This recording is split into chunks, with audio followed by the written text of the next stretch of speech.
No one is truly your friend, not in the way you want them to be. And I don't say this to sound harsh. I say it because most of us wonder who our real friends are. Most of the times, what we call friendship is actually emotional dependency, some sort of dependency, some sort of need. And wherever need drives a connection, your energy follows. And that's why it leaves you feeling drained. That's why we sometimes feel exhausted or heavy after connecting with certain people. And if friendship is based on need, whether theirs or yours, it will leave you feeling drained. Friendships often become a trade, a constant push or pull of energy. Someone leans on you or you lean on them. But the pattern is the same.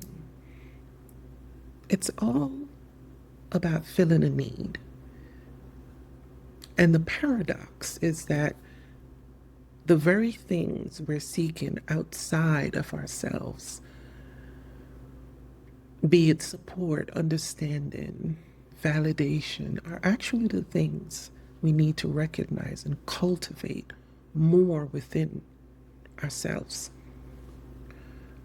The more we understand this, the more liberated we become. The thing about friendship can show us something deeper if we're present. It can show us where our energy goes, what we've been seeking, and what we've been avoiding. For me, relationships are mirrors, always reflecting back not just other people's needs, but our own. But I feel it is really important how we look at friendship. And for me, the meaning of friendship changed as I became more aware, more conscious. There were times when I was disappointed by people I call friends for not showing up for me. But then I realized something. I needed to do it alone. I needed to have that experience alone. I needed to understand myself in that moment. What I've experienced and continue to learn on my awakening journey is that what many people call friendship is really dependency in whatever form that comes. Some people see friendship as always agreeing with them. Some see it as a source of validation. Some use it to control their own fears. And the list goes on. I've asked myself the question many times, especially as people have come and gone in my life. How many people who identify themselves as friends are you still in contact with? And I've known people I don't speak to often, but when we cross paths again, it feels like nothing changed. And maybe because there was never any dependency between us, just presence. We meet each other where we are without needing anything more. The truth is, no one is our friend in the way we would want them to be. And that is not to create fear around friendship, but to awaken something in you. I'm not promoting not having any friends, but as I become more aware of this idea of friendship, I see how it creates an illusion and why so many people crave friendships in the wrong way. On your healing journey, you begin to awaken to this.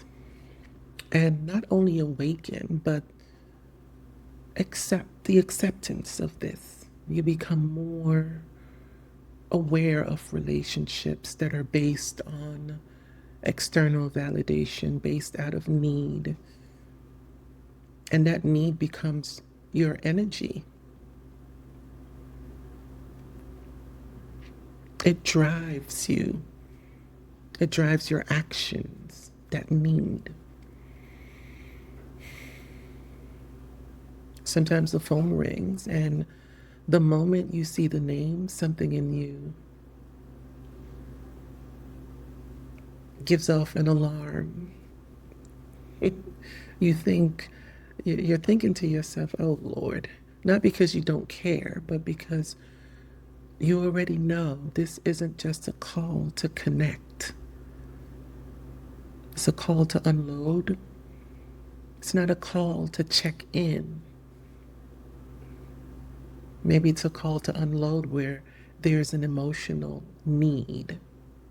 And if we're being honest, you don't really feel like answering the phone, but you do because it's called friendship. Just a pattern that keeps pulling from you without even pouring back in. Yet we hold on to these connections, don't we? I've done it. But after awakening, slowly, softly, quietly, you start to realize, you start to become more conscious. I heard a quote once, and it stayed with me. A good friend is worth more than 1,000 lovers. It's very deep, but you can't recognize that kind of friend until you become a friend to yourself. I feel like when we finally learn how to be our own friend, we begin to understand what it truly means to be someone else's. It's okay to laugh with yourself, at yourself, to pat yourself on the back and say, you're doing a good job. In your creative energy, to be your own motivator, be your own supporter. Yeah. But that kind of friendship with yourself can only come from a real, honest, true place. And the truth is, most friendships don't start from that place. They often start from need, from emptiness, from searching for someone to fill what we haven't learned to give ourselves. Many friendships starts out like a trophy until they're not. The moment you stop fitting their criteria, you'll start to see how quickly the relationship fades. The moment you don't agree with them, things change. The moment you start growing, something in them changes. Their energy starts to change. And the only relationship that will be ongoing for the rest of our lives is the one we have with ourselves.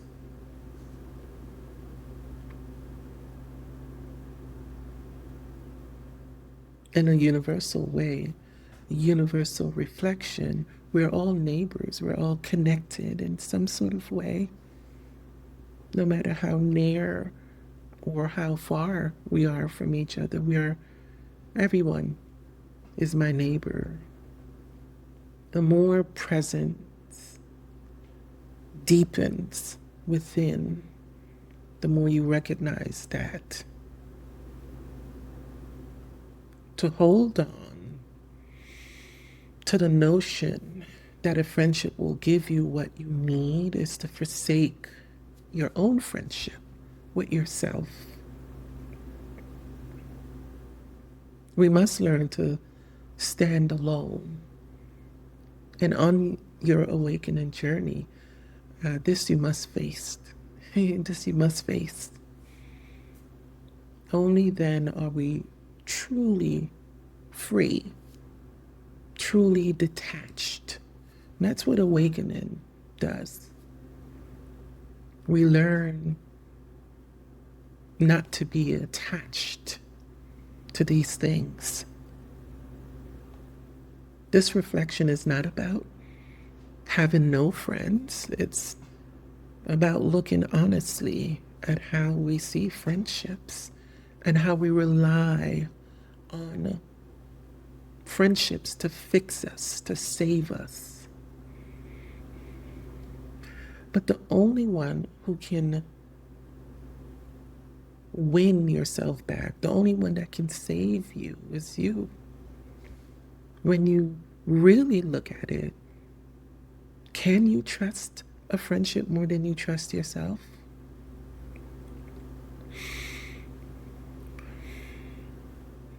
Dependency is not friendship. Dependency, don't let dependency get you lost in a sea of disappointments. The truth is your friend. Because even when you don't want to hear it, it's still there. And a real friend will tell you the truth. On this awakening path, the definition shifted for me.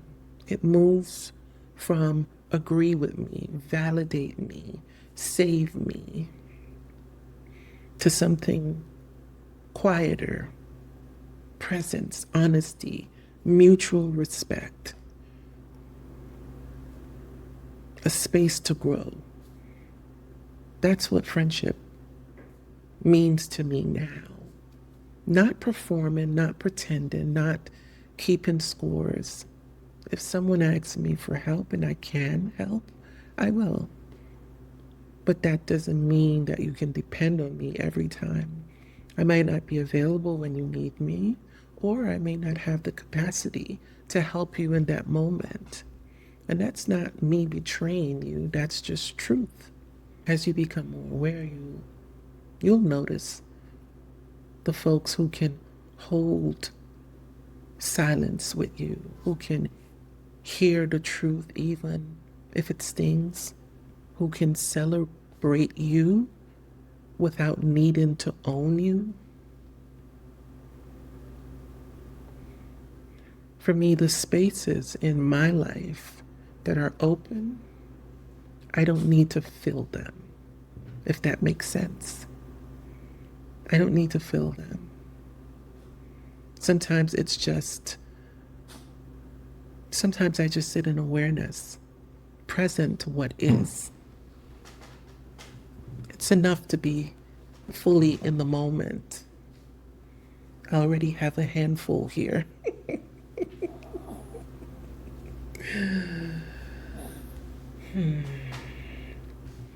Presence dissolves need, that needy energy, because presence holds everything. There's a depth beyond analyzing something, a still presence that doesn't bargain with itself or need anything. And when I'm sitting in presence, I start to realize some things that are both painful and freeing. The illusion of friendships.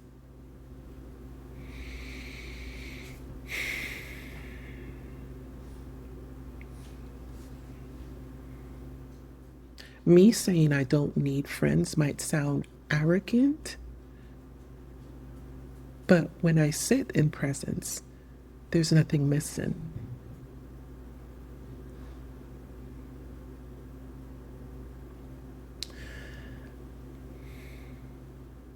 And from that place, nothing is missing.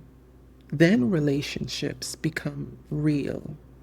not based on need, not not based on filling an empty space, but based on your depth of presence. It's not chosen out of desperation. If your peace depends on someone always picking up the phone, you'll keep getting disappointed. So let the truth steady you. Let your own presence anchor you. Then we won't need to chase friendships that aren't aligned. This doesn't mean you don't deserve friendship. It means that you understand that you are already whole. You are already enough. And maybe you're becoming more aware of this and you can relate. Now you see why I don't have many friends. Look at what I'm talking about. But I say this with peace and love because on your awakening journey, many people will fall out of your life. All illusion slowly begins to reveal themselves and they begin to dissolve. This awakening journey can seem lonely because of this, but you are never alone. Anything we depend on more than ourselves will drown us in a sea of disappointment. That's a truth. Be present with yourself. The more you are, the more you will recognize those souls and welcome them. Those souls who can tell you the truth and still hold you with kindness and love. Thank you for sitting with me. If you made it this far, please leave a heart emoji if this resonates, or a comment if this touches something deep within your soul. Salutations. Thank you for listening.